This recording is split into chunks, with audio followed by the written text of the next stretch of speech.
Oh, what a day! What a lovely day!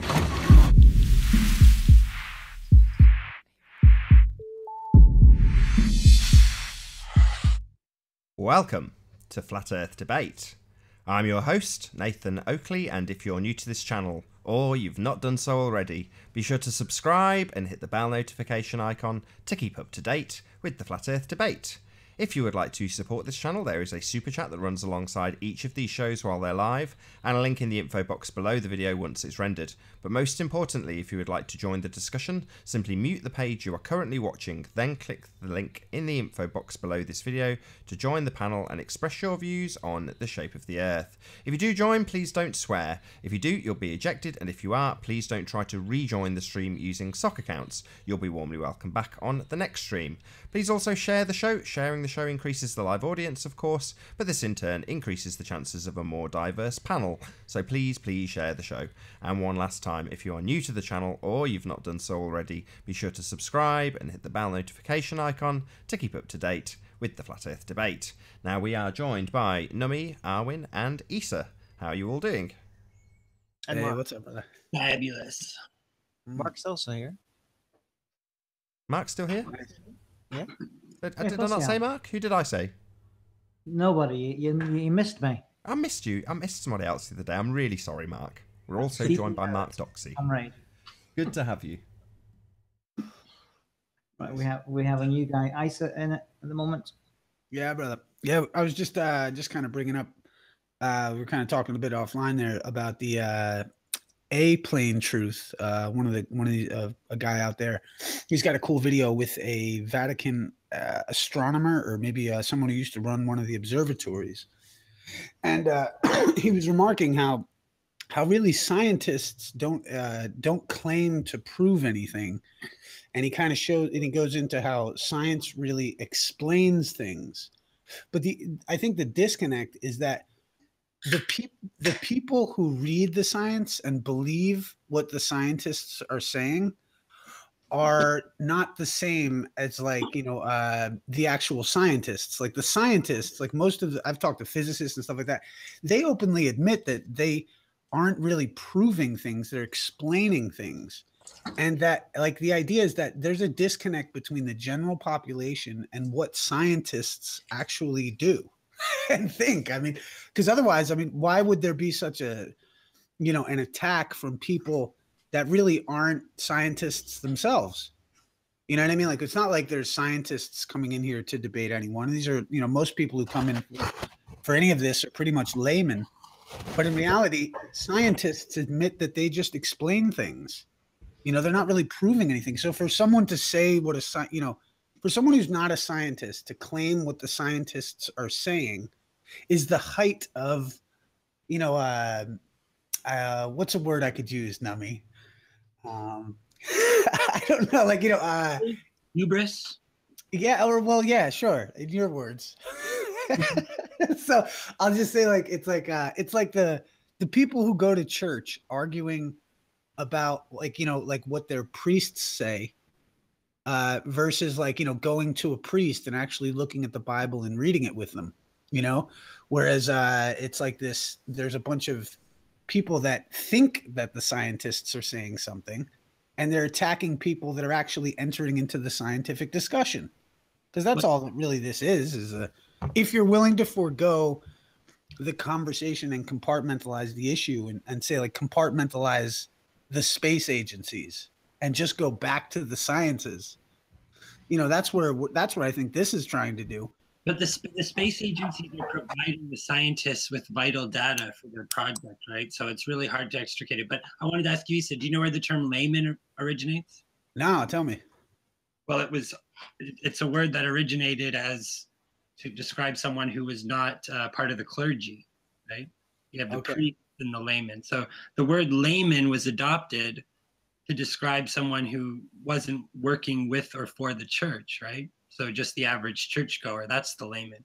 So it really, it's a very similar relationship between the so-called experts and the so-called laymen, right? And remember, we were talking on your show, we were talking about this on your show the other day, and I think that what people really need to be reminded of is that the the like tenured professors of academia and the science, you know, the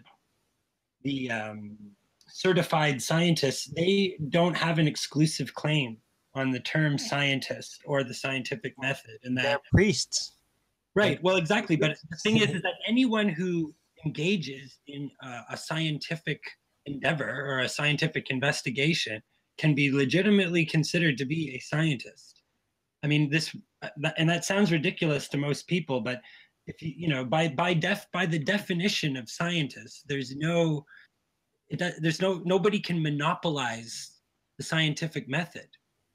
You know, and this is, we've got to get out of this thinking of ourselves as laymen, because it's just really meaningless, right? Like no, but you know what it is? But that's a matter of it's called humility. It's like, you know, but it's also an important distinguishment between the priesthood of scientism, and just people that are applying actual scientific methods and just knowledge. So the whole system itself emphasizes that the science consensus is basically a priesthood. It's literally encoded in the words.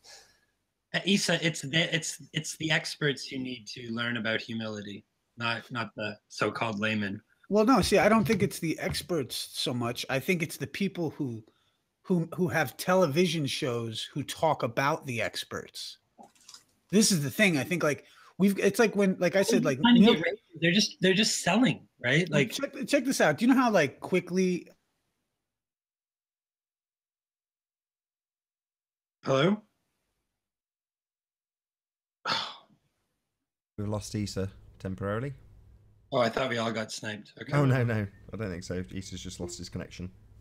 But anyways, what I was going to say is that, yeah, I mean, the thing is about science journalism, which is a big part of, you know, the extreme broken link in the whole chain of understanding science, is that they have to sensationalize science because they're selling it. They're selling it as entertainment, right? And so science has actually been, particularly since the advent of television, has been led around by the nose by science journalism, because it becomes part of the funding ecosystem, right? And you know, what's popular in the popular consciousness of average people ends up having becomes a major attractor in terms of the funding scheme, right? In terms of the way that funds are allocated and by popular demand, and you know what will sell and what people can comprehend and things like that. I mean, that's why NASA is a perfect example of that, right? Where they realized, you know, this process was already underway, and it was just a PR. It was just a PR thing from the very beginning. They realized that the ground was laid for them to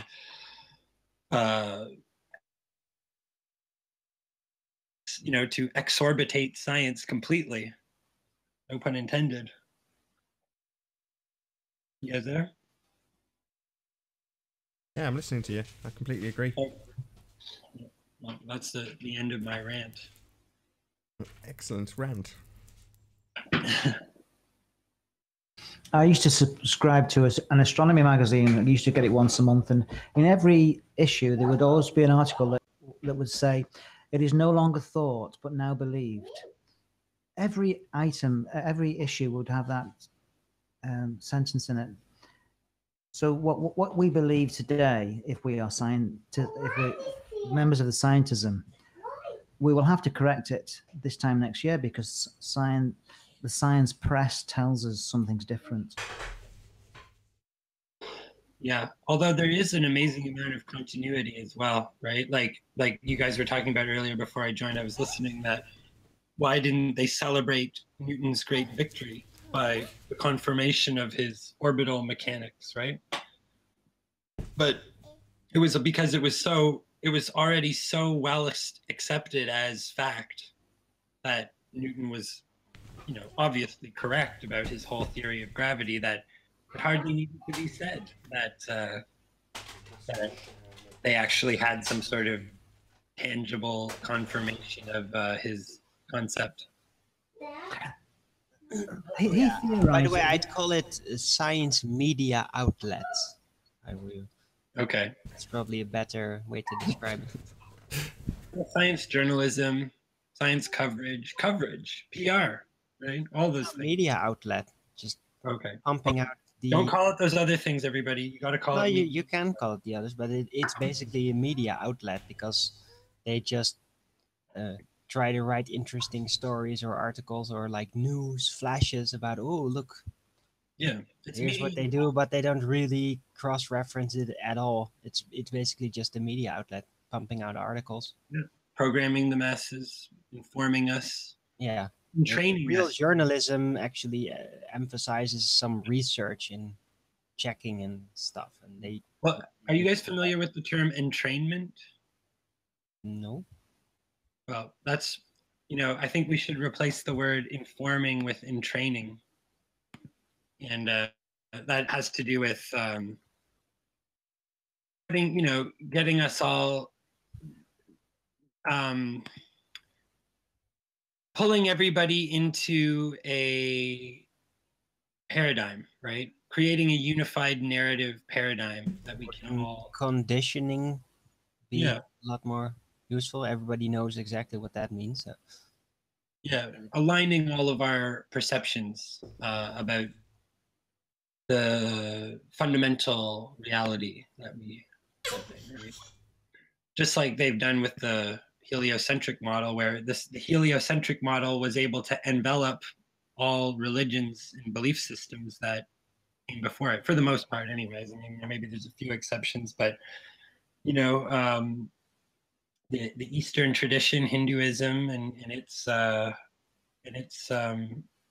various schools like Buddhism and even Islam, for the most part, have been enveloped by heliocentric pseudoscience, and so the scientists they've basically relinquished their own creation myths to the scientific paradigm. No, I'm not too sure about that, but they do submit. It's basically, the state upholds the science, like this is what it really is, and you can still have your religion and your beliefs, but just don't go radical against the Western views, as were. Right. Well, I think that the They- heliocentric model has made the other religions its bitches, so to speak. Oh yeah, of course. But it's basically they made a distinguishing line between religions as beliefs and the scientism as reality, the true religion, the religion that doesn't know it's a religion, but Yep. is portrayed as the absolute truth. That's the way it's been divided. Yep. Absolute truth, TM. Yeah, I call that a true religion. A true religion is basically a belief that is shared, is believed in as the absolute complete reality. No belief involved. It's the reality that makes it a true religion. Absolute reality.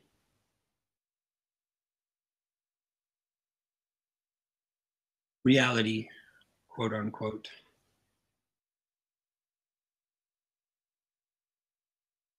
Anyway,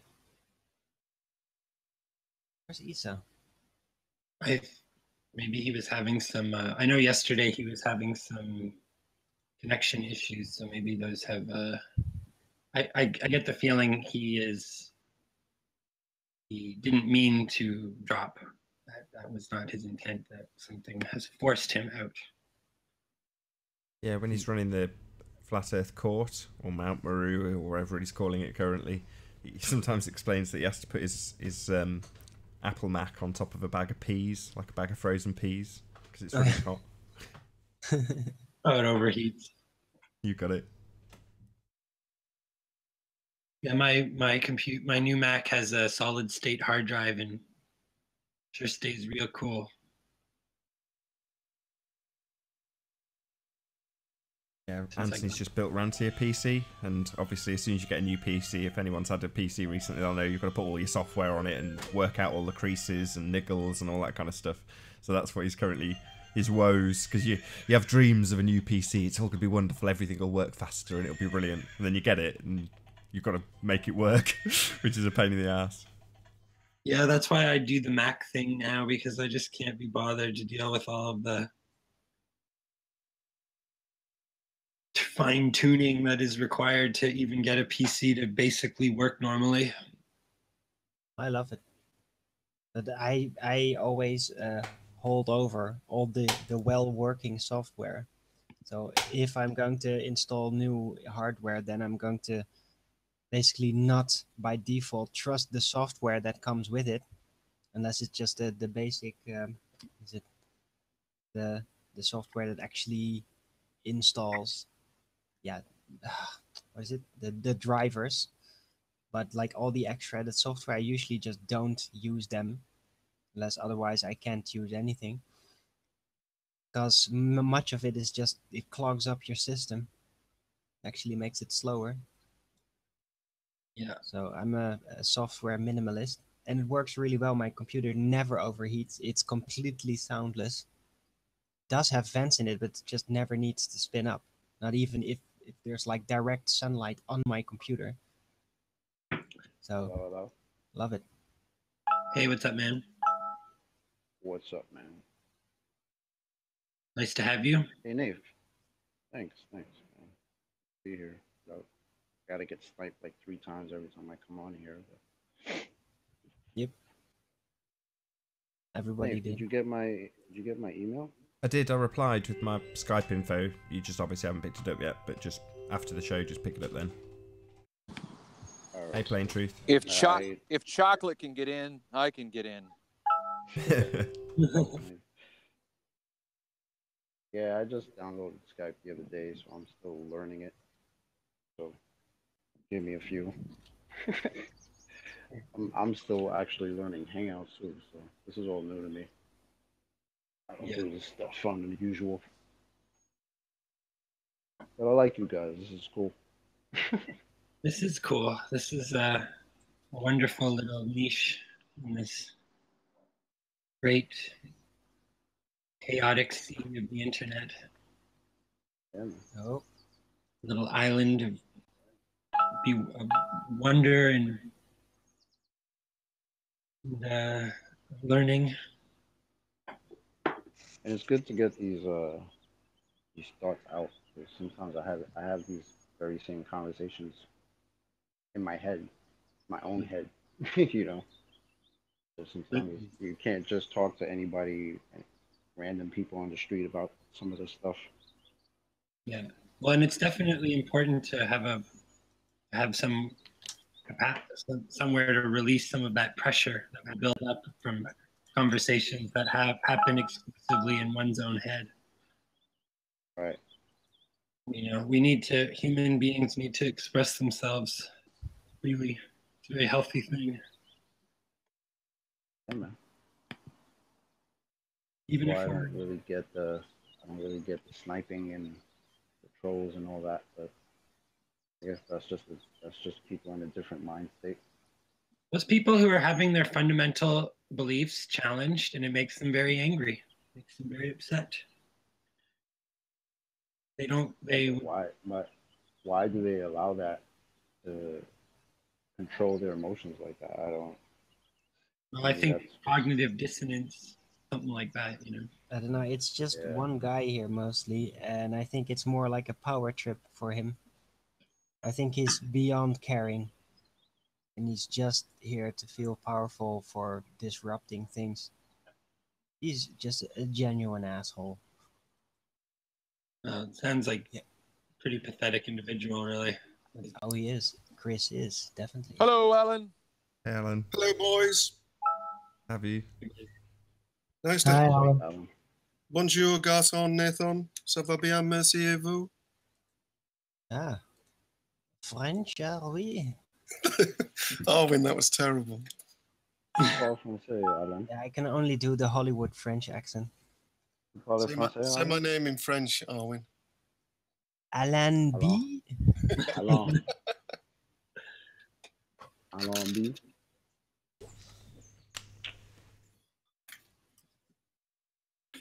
Je suis Alan B. So what nonsense are we talking today?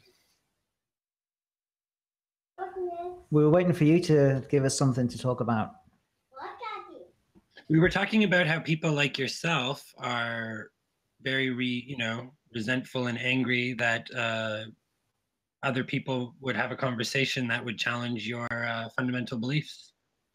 Well, that's quite interesting with somebody with a voice like 200 grit sandpaper. But I believe you're wrong. Does my voice sound like 200 grit sandpaper?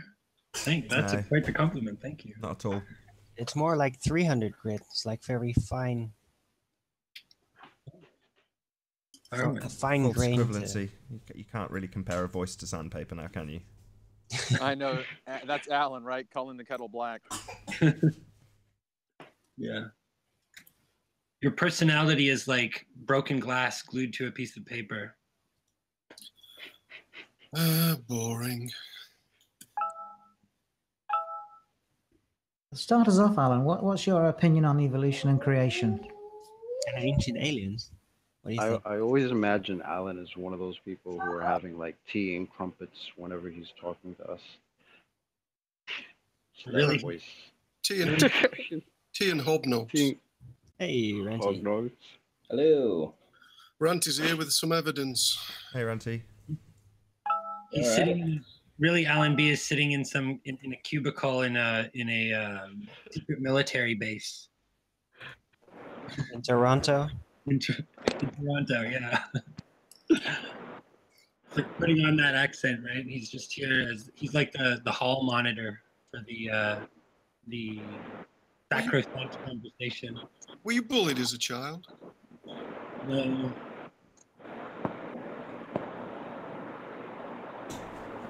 I wasn't small enough to be bullied. I probably would have been bullied if I had been smaller. Are you lanky then? You've got a lot of background noise. Can you guys mute if you're not talking?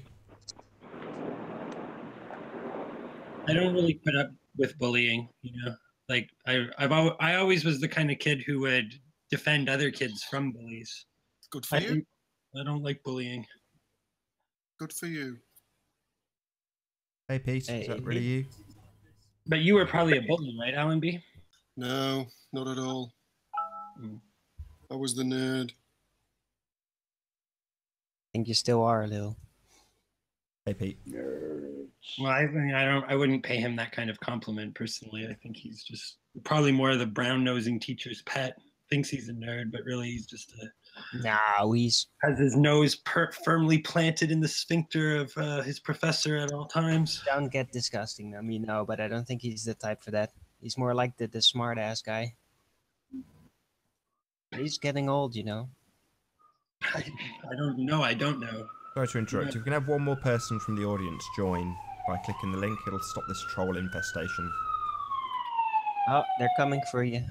We're all right? As old as the hills. Yeah. The question is, how old are the hills? That's a good question. Yeah, but hey, but Alan, I kind of wanted to ask, what do you think about evolution and the concept of creation and ancient aliens? What are your thoughts on that? What an interesting topic, Owen. Yeah, we started out about that. You said we were related to worms. No, I said with the genetics are very much similar. We do have a tubular body. No, it's. I was just referring to genetics. That's it. Genetic similarity. Well, I believe in evolution. There's too much evidence. Like what? What do you mean? Well, there's Like one. What? Like what? There's too much evidence. What do you mean, evidence? What do you mean? What do you mean?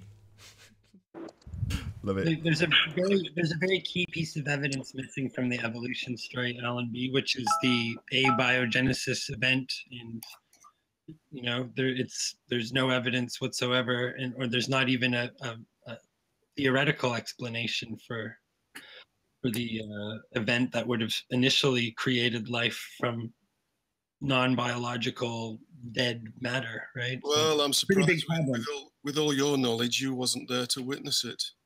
And neither were you. But anyway, they tried. They tried. I know. I followed this stuff. They tried to actually create life from inanimate matter, including using electricity. Never really worked. Never really worked out. But that's not necessarily even what evolution is about. Evolution is mainly, the big question is, can one species transform into another species? That's the big question. Hi, Well, Kyle. you see, Thanks for Alan, joining. I'm among this camp of people who I don't personally think that I think that it's not ruled out exactly. It's just that there's no evidence to support it strongly, right? But I don't think that I'm not anti-evolution. That's your position on everything. Everything is wrong, but you've got nothing. It is interesting how we share so many characteristics with apes and pigs, especially. So, I mean, we have to, once you come to flat Earth, if you're not going to take the creationist route, you have to sort of come up with some sort of idea about our composition. We share characteristics with all animals. We share characteristics with a lot of birds as well. And I study birds a lot here in Roof. And they're very social, and they actually do farming. Yeah, when they get bread, they take the bread and then they put it in holes. They leave it there, and then later they go hunt for bugs in those holes. So they farm. All animals are much more intelligent than we overall give them credit for, especially the one that have social relations with each other. And they're also, the interaction between one species and the other are very specific. Well, like a black bird will react very differently to a pigeon as to a smaller bird, or what do you call them? A seagull. They all know their differences, and they have very different attitudes toward all the other birds. So it's much more complex than we tend to see. And I think a bit of scientism arrogance to assume that humans are the most complicated, the most conscious. Okay, Arwen, here's the big question for you. Do you think animals have consciousness? Yeah. Absolutely. Yes, I do. You think they're all self-aware? I think it's humans that lack not. Yeah, no. That's a big self-conscious. Every animal, up to a certain degree, it is like they have. How do you say? They can't really elaborate on it. They can't really build on their identity, but they have an awareness of their own presence, as it were. But it's just something they don't deal with a lot because they don't need to. They're not burdened. They're not distracted. Just as, how do you say? It's usually due to trauma or to interruption from the outside that makes you develop introvertly, that makes you develop like alternative intelligent routes, as it were. And animals have the same type of response as well. So traumatized creatures develop very differently from non-traumatized creatures. And well, I think all creatures are traumatized in various ways. I mean, trauma is just, it's kind of like building the immune system of the psychology. Yeah, it kind of is. But traumas, with real trauma, I mean like extreme situations that you're socially not capable of handling. Right, like being captured, being trapped, or being mortally threatened. That's things that creatures are not built to deal with usually. And neither are humans, by the way. Interestingly enough, you've just described Scientology. How so? Actually. That's one of their beliefs, isn't it? The engrams. Huh. Well, they might have got something right. Usually most religions tend to get a few things right, at least. Venu time, yeah. Alan B, were you a Scientologist? We got Bilu. Remember? Are you a recovering Scientologist, Alan B? No, I'm very much against them. You're against them. Why? They're a cult. So what do you do anything to be against? Do you make any effort to combat their belief system? Yes, I've been quite disruptive in one of their centres in Leeds. Well, congratulations. Thank you very much. What did your disruption achieve? Is science a cult, Alan? Isn't you know, the whole foundation of Western society and its whole belief system is not a cult? It's all about belief. There's no proof. No, it's evidence. It's not belief or faith-based. What's your proof of R then, Alan? So the R value used in the mathematics when presupposing don't worry, sphere. Nathan, stop. I'll just go and put my feet on the fire. Yeah, well, that's the fundamental basis of your religion. So telling me to stop when I ask you to prove the fundamental basis of your religion and then you just talk over me. Yeah, prove Not R. Yes, it is. R for religion, R for radius, my friend. Yeah, it has millions of children earthwide being indoctrinated on a daily basis into the cult, the belief system, Alan, without any substantial or any proof at all of it. Right, this is why we're here. So there's plenty of leads, observations, ideas, but there's little verifiable proof. So lots of disproof, evidence against it as well. That is not the best proof. You just ignore it anyway and say it was wrong. So what is your proof of R then? I don't think so. Hold on, he's just said we've got really good evidence. Let him tell us. Let him tell us. What's your proof of R then? That's the fundamental basis of the religion. What's your proof of it? You not seen the pictures from NASA? That's not proof of R. You're having a laugh. You're pretty much a Scientologist, Alan. You're a zealot. I think so. So you're just going to show me the idol and tell me that's the proof? Well, you've got nothing to show me, so it does. I'm not asking for me to be shown anything, right? We're saying that there's a lot cult. Of flat You're saying you've gone on. pictures, Hold on, Arwin. You're saying you've gone and caused disruption at a Scientology cult. Now we're asking for proof of your religion. You have none. Have you caused much disruption in the heliocentric cult, Alan? It's not a religion. Not a religion. Yeah, it's got a value of R, and I keep asking you, what's your proof of this value? And all you've done is say, have a look at my idol. That's your answer. Yep. Well, that's because you're in a religious cult and you don't even realise it. You're like those retards in the Scientology cult, aren't you, Alan? Just another retard who doesn't even realise he's part of a cult. What an idiot. That's what a true religion does. Yeah, true believer. Doesn't even know he's believing. You're just projecting me. No, not at all. Why are you so angry all the time? Because you've told us there's proof of your cult, and I've asked you for it, and you don't have any. You've just told me to go and have a look at the idol. It's pathetic. Cult that you are in. The same reason you're angry at Scientologists, Alan B. That was fun. They have as much proof for their alien spirits descending on the Earth through their spaceships and making people's lives miserable. They have just as much proof. Alan B, can you look at my screen for a moment? Nathan, you might want to share this. You looking at my screen, Alan B? Ah, it's Planet America. Is this a real photo? Can't see anything. Click on Nummy locally in the Hangout. Just the skulls.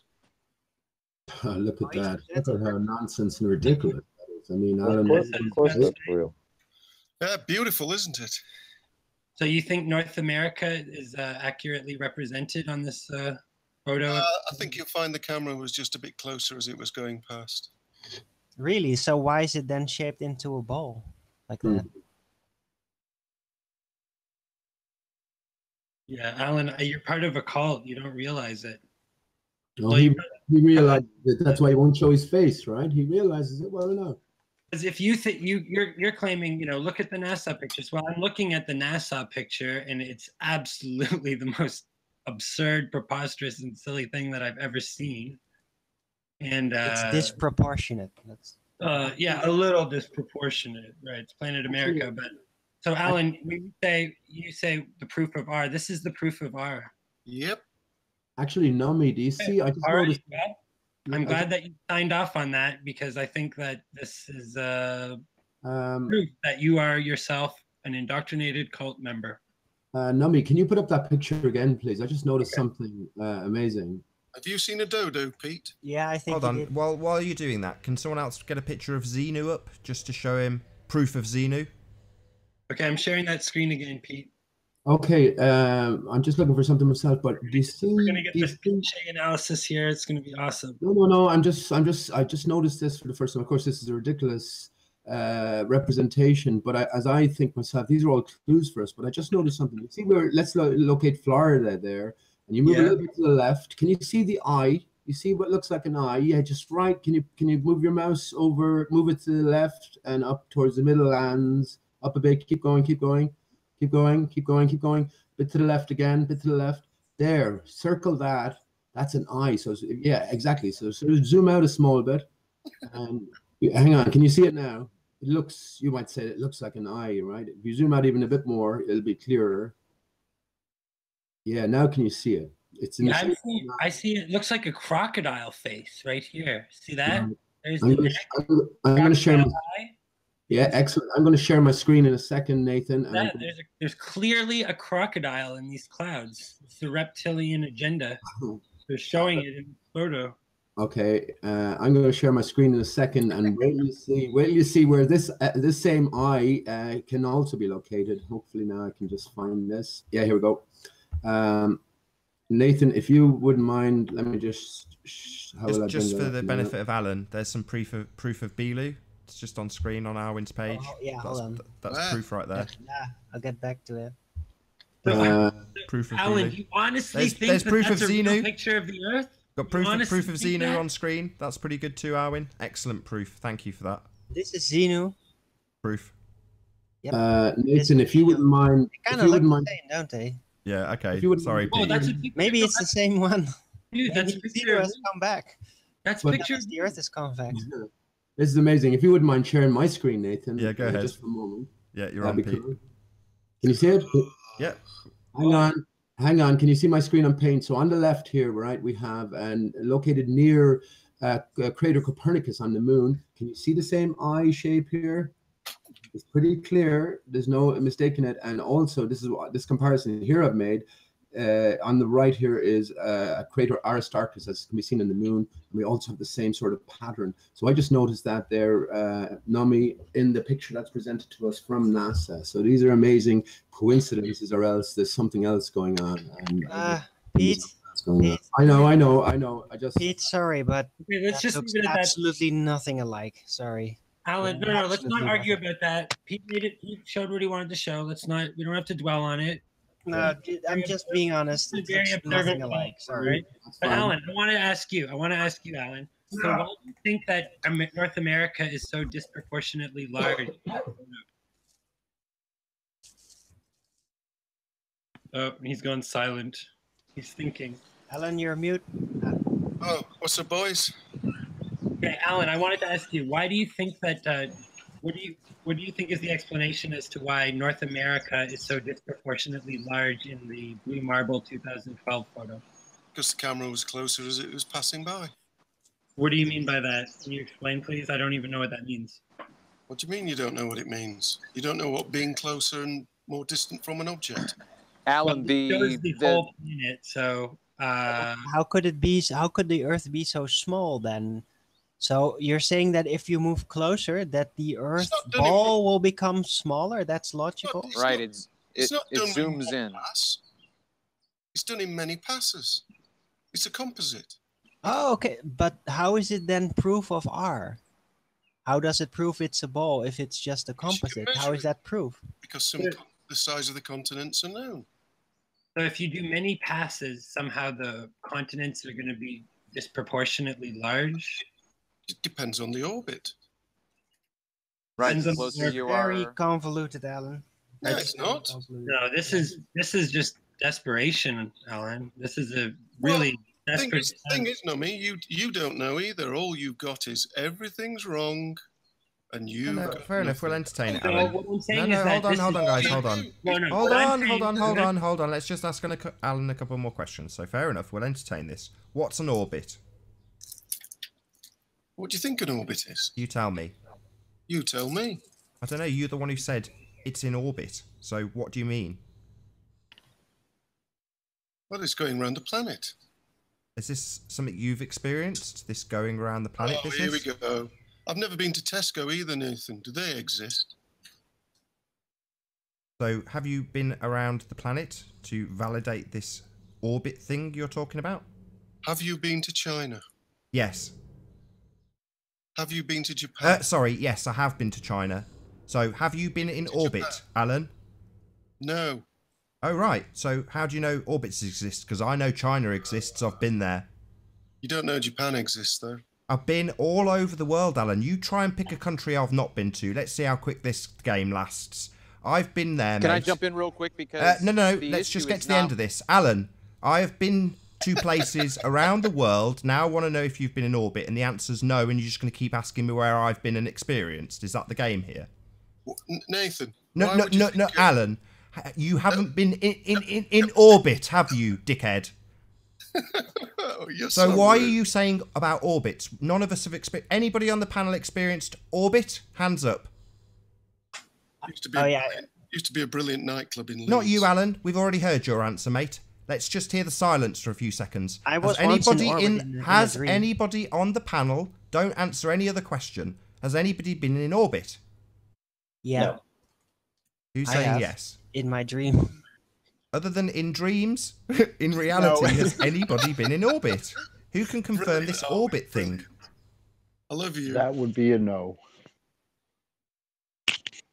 No, nope. My physical body has never been in the orbit of Earth. All right, we've got a bit of a problem here, Alan. China definitely exists. Orbits, on the other hand, none of us seem to have been in orbit. Where have you got this information from, Alan? I'm not playing. Where have you got the information from? You've asserted orbits and you've not been in them, neither of us, so we just want to know where you're getting this idea from, this fairy tale. Where's it come from? I'm bored of this argument. But this is your cult. You're bored of fighting for your cult. I wonder how the Scientologists feel when you go and kick off a stink around them. Do they get bored with you? Do you get bored with yourself? Let's look out some of the... Yeah, they must be saying, hey, stop attacking our cult, you know? Why don't you criticize your own cult? They were too busy criticize your own cult, Alan. They were too programs of their leader. Alan, you're defending this absolutely absurd picture, so, you know. What have you got? Where's your flat picture? Where's the edge? How are we gonna get a flat picture when we can't leave the back to try one, did you? There is no edge, and I think that Rant is showing something interesting. Get Arwin to take a camera up in his dreams. Oh yeah, but unfortunately pictures taken in dreams don't actually appear in physical reality. That would be something. But the thing is, Arwen lives in a different dimension, right? So no. Everybody lives in a different dimension. Right, Arwen hasn't presented on mainstream TV and in schools that his dream is a reality. However, we do in the Western world have people like yourself, Alan, asserting that this picture of a ball is where we live, with absolutely sod all proof of the radius, of going into orbit, all sorts of other cultish fantasies that people assert, including our own governments. So, is it reasonable to assert the same standard upon Arwen, who isn't telling the world that they live on a sphere? Or should we hold the people who have this information presented to the masses at nausea held accountable for their nonsense, Alan? Like you're holding the Scientologists accountable, apparently. At least the comparisons I make, right? There's something there to it. So I'm just going by my visuals and seeing some connections here. Even if they're right or wrong, there's still some indication. There's no indication for, as you say, or there's no indication we live in a sphere. There's no indication of movement. But Alan here will come back again and again, professing the same faith from a height, right? So what are you going to do? Yeah, look at this government-paid picture. This is my proof right here. Same people who are telling us all of the mechanics that go along with this ball. I'm going to use their example of the ball as proof of the ball. Wonderful proof. Just use the propaganda. I think Alan is privy to a greater story somehow. And look, the way I look upon this, NASA could have done a much greater, better job. They have unlimited funds, so why didn't they? There's something else going on. And as I say, I think it's a greater puzzle that's there for us to be solved. I think all of this stuff by nature is easy for us. That's what I meant to ask Arwen earlier on, or anyone else. I think our bodies are avatar, you know. a mix of genetic material, and that we just sort of step into at birth and leave at death and go back to our true natures, our true essences. What do you reckon? Can't wait. You can't wait, Nami. Well, I mean, you have an eternity afterwards, right? So yeah, well, I don't think we have to wait very long anymore anyway. In my reckoning, and I know it sounds crazy, but what isn't crazy these days, this earth realm of ours is 420 years old this year. This is what the dodo has come to represent for me. And I don't find, I know, it sounds, yeah, I know. And look, there's a big connection between 420 and the dodo. There's a big connection with cannabis and the dodo as well. Again, I don't want to go into that, but well, I know. Pete, listen to this. Canada rhymes with cannabis, right? And we just legalized marijuana in the country this year on the 420th year. Boom. Well, I mean, listen, look into cannabis. Well, look into how 420 got its name, right? And associated with cannabis. Hang on, Alan. Look into how it got its name, 420, and associated with cannabis. There, within the story, you have the Rhaphis species, right? The dodo is said to be of the Rhaphis species. So all of these things are connected. You know, again, I know it sounds ridiculous, but as far as I'm concerned, Alan is the most ridiculous man on here. Alan absolutely is. He represents mainstream truth. He represents truth. He represents the same truth that young children will represent and laugh at me. Alan B represents the status quo, and I already said this. I said as unusual and surprising as many of your ideas are, they don't hold a candle to the absurdity of the globe earth religion cult that Alan so zealously defends like a brainwashed tool. Nick. All day long. Nick. Mr. Status Quo. Nick. I am the frequency of truth. Yes, well, frequently, your truth is frequently a brainwashed propaganda myth. He knows everything. That's why dog is God backwards. He lives in the eternal present. So, I mean, yeah, we have to rethink everything. And you might think my ideas are absurd, Nami, but I know you don't mean in that sense. But everything I've come to realize, I know has been laid. I'm not sort of bringing anything into existence for my own self. I'm just uncovering things that have been laid over. And that's the way I look at it. No, I say all the power to you, Pete. I didn't say it was absurd. I said it was unusual. Unusual, yeah. I apologize. Yeah. Okay, and you know what? The truth is, no matter what the truth really is, it's absurd. It's bizarre. Absolutely. Any story. The truth of the situation is that it's a bizarre situation, regardless. Can I show you what I caught today? Definitely. Okay. Let me know when I'm displaying. How you doing, Ranty, by the way? Hi, Pete. Nice to see you in here. You too, man. You're getting some great stuff here. I mean, this is indisputable, right? Yes, I have to agree. Your recent footage is absolutely spectacular.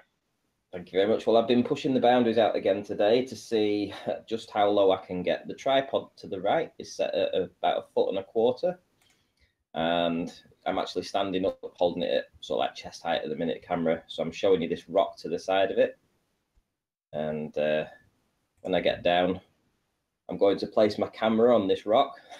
So the tripod height, is probably around about 16 inches. So it's my estimate, as you can see where the water is, the incoming tide here, it's about probably 3 inches, would you say? Close enough. Above the water at that time? Yeah, close enough. Seems close enough, I should imagine, yeah. But here's the interest. There's two interesting parts to this, because I took I video it now, and I also take a couple of still images afterwards, but the tide actually comes in, and I mean, my feet were absolutely soaking. I'll show you it jumping in the water in a minute. But the images are very interesting. The video, there's me setting it down on the rock. And now I'm going to zoom in. But if you look at these, if you look at the tide coming in, right, these waves are higher than 3 inches for sure.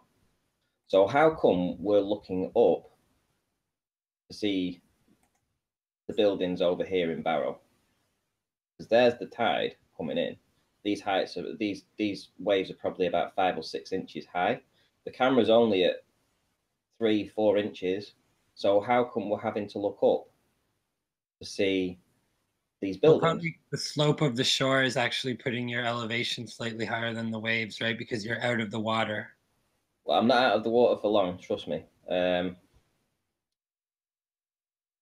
What I'll do is I'll just fast forward it to the end of the video, because straight after I pull away from here, you'll see that my feet are completely submerged in the incoming tide. There we go. You see me splashing around in it. There I am, jumping around in it. Yeah. The tide's fully in now. It's submerged everything. So the two images, there's one image that I took straight after, which was this one. Oh, where's it gone? Got to still figure out how to use this one. This was the first one, and this was the next one. So it's almost being obscured by the wave there. Well, yeah, if you look at this here, in the video, I do get a couple of frames where I do see the lighthouse, and it appears and disappears behind this this air layer. This darker area here is the air layer that's mimicking the water underneath. But still, you can actually see the camera is having to look up to see these buildings.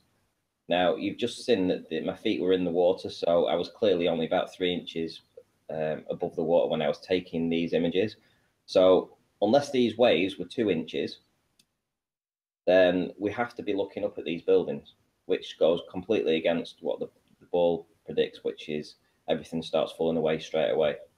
Yeah, you can only be looking up at it if you're on a flat plane and they are physically higher than your position, which they obviously are. They're above the shoreline. Nice work. Awesome. Solid evidence. Definitely, and obviously these buildings shouldn't be seen from this distance. I'll just reiterate that none of this should be seen at all. I think the curvature calcs is about 215 feet, something ridiculous. Should be hidden from like 5 inches or something. This is the third time you've done this. This third time you've caught this stuff from this elevation, from essentially 0 feet. Yeah. On the water. But what was interesting today is we had this murky layer. You know, the other 2 times that I've captured it, this dark area wasn't evident in the video or the images, but today it was, and it's just the air. It's literally air mimicking the water underneath. It's kind of reflecting it. But yeah, great stuff again. Excellent. I think the very best time to catch a picture like this, Randy, I'm just thinking, is at the exact point of change of tide. So just after reaching its highest point and it's about to ebb again, and obviously you're looking for a very calm setting as well. But again, this is just as more proof. It's deadly proof. Alan has no argument against this. None of the ball earthers have an argument against this. And yeah, well, it just confirms what we've already known for the last however many years we've been looking into this. The Earth is flat and stationary. There's no two ways about it. I just noticed something as well. We explained this pattern. It looked something very familiar to me. Again, I'm on my own pathway here. If you can just share my screen briefly, Nathan, if you don't mind, let me do it myself. I've been talking about Aristarchus expressing. So we're under the system, and I've been looking at wave patterns within the sands, desert sands, and here we have this pattern that's very similar to the pattern we see on the beach there with Ranti. So none of this is arbitrary.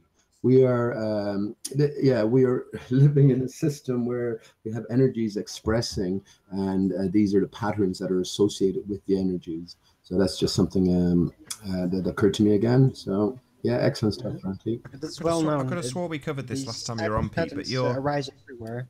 Everything you're looking at is all fractal patterns. You know, every time you show something like this, you're showing the obvious fractal nature of the world, and it is everywhere, in everything, always. You know, that's just the nature of the world.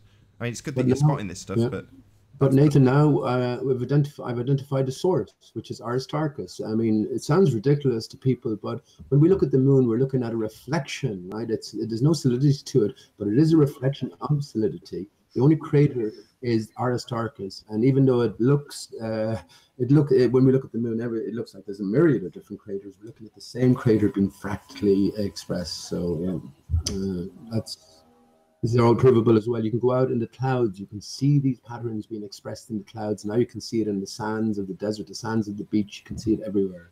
So that would take a lot of expanding upon. But and I know it sounds crazy, but listen, I'm already crazy in pretty much everyone's eyes anyway, and that's fine. Yeah. Hey, have you Photoshop compared the craters yet on the moon? Yes, Arwen, I've done all this. You see, the thing is, I'm not one for putting out short videos. When I do Hangouts, I'm involved in my own investigation here. This is about me figuring out what the heck is going on. So I've proven all of this stuff to myself.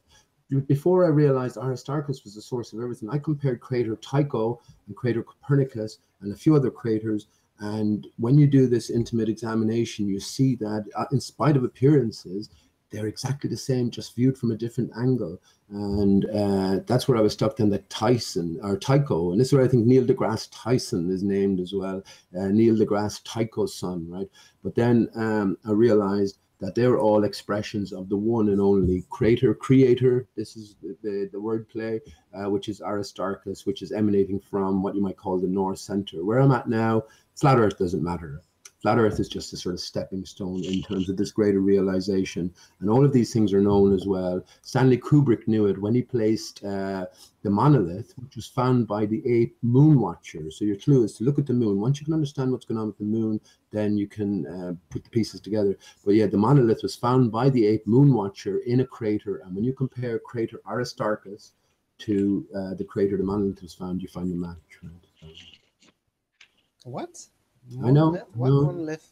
And listen, the Statue of Liberty. Look at Liberty Island. If you look at Liberty Island, this is what it represents. We have, I know we don't have time here. I don't want to go into too much detail. The Statue of Liberty is an iron cast statue. It's what it represents. It's what it represents. You know the flame at the top of Liberty? The flame is to be But seen. you said they found a monolith. What monolith? Oh, I'm talking about the movie 2001: A Space Odyssey. Oh, yeah, I saw that recently. Yeah. The black slab. Right, they found it within a crater. Right? So the ape. Really? Who did? Where? When? The ape moon. No, that's in the movie. In the movie. All right. Well, symbolism. Yeah. Yeah. What I'm saying to you is Stanley Kubrick knew. Obviously, he's an insider. He knew, and he decided to place the monolith within crater Aristarchus. When you do the comparison, they're a match. You know. So these things are known. As I say, Statue of Liberty on Liberty Island. This is representative of Aristarchus and its neighboring crater, Herodotus and Prince, right? So, but again, every crater is one. A bit of a stretch. I know it sounds strange. I don't want to go into too much. Yeah, no, that's fine. By the way, talking about 2001 Space Odyssey, I saw the movie recently, was very impressed by the practical work. It's not CGI. It's basically practical camera tricking. Very, very impressive work. And I also thought about the whole monolith thing, and like the latter scene where he basically he approaches it, and then he goes into this hallucination type scenario. And I was thinking the whole expression of that vision that he had, it was obvious that it was suggested to me that the monolith, the creators thereof, also the spooky sounds that you constantly hear when you approach it, that they are portrayed as an extra dimensional entity or a set of beings. And the whole interaction with himself, seeing his older versions, then becoming them, seeing it again, typically is a fascination of the extra dimensionals, which are not bound by time with mortality. Right. So just wanted to put in And that. by the way, I highly recommend reading the book if you haven't read it and listening to it. Dick Hill is a fantastic reader, and I was really impressed. I don't normally like sci-fi reading, but it was really good. The book was developed concurrently with the movie, and Stanley Kubrick held back from Arthur C. Clarke. Isn't it funny that Aristarchus is an anagram of C. Arthur as is? None of these things are coincidence, right? But let me say monolith. Monolith is one stone, right? Einstein is one stone. One stone breaks down to S tone. Yeah, but on the other hand, the whole monolith in the Space Odysseys is not really a monolith, because monolith is usually a pillar, a square pillar, and this is rather, and this is also very symbolic, a door. It's door shaped very distinctly. It's flat, rectangle, rectangular, So it's rather a door. And right.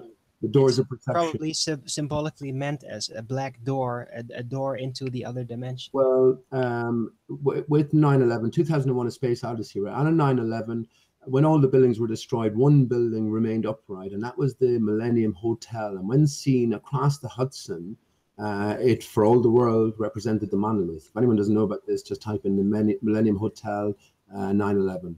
So again, this is a greater story being told. And of course, we all know about the crater that was left after all the buildings were destroyed in 9/11. And you had two towers unberthed, and in their place, one unified whole. This is all about us, again, our divided state, reunifying. And that's the way I see it. It's all representative. We're in a wondrous realm completely, and far away from the deterministic scientific explanation for life, the universe, and everything. Well, as far as I'm concerned, if you look. And with that, I'm going to say first and foremost a huge, massive, enormous thank you to all of the debating panel for making this debate possible. If you hated the show, you know what to do, but if you liked it, consider sharing it. Maybe subscribe if you've not done so already. I've been Nathan Oakley, and I will see you all in the next video. Oh, what a day! What a lovely day!